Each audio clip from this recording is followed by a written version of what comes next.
咳嗽是临床上呼吸科病人就诊最主要的主诉之一，有很多病人他到呼吸科看病的时候，他是以咳嗽为主诉的。那么咳嗽呢，从临床上可以分成3大类。第一类呢叫急性咳嗽，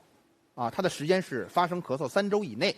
第二类呢叫亚急性咳嗽，它发生咳嗽是3到8周。第三类呢叫慢性咳嗽，就是咳嗽的时间大于8周。一般来说，要通过平常的血常规和胸片等等检查，不能明确咳嗽的病因的，这个就叫急性、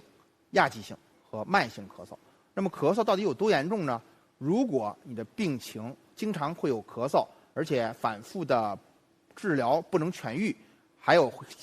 可能会引起很多严重的并发症，比方说咳嗽时间长了会导致慢性咽炎的发生，咳嗽时间长了有可能会导致慢性支气管炎转成慢性支气管炎，严重的可能会出现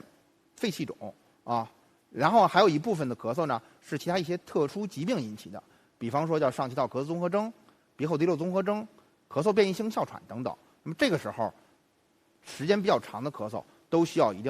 定要注意，一定要积极的尽早的到医院去看，由医生给你做出系统的诊断，然后再确定具体的治疗方案。如果身体偏瘦体型偏瘦高的人，长期剧烈的咳嗽非常有可能会引起气胸。那么气胸呢是临床上胸外科常见的极危重症之一，其中的张力性气胸有可能会致死。所以说如果发生了咳嗽，应该及早到医院去看病，及早到医院去诊断。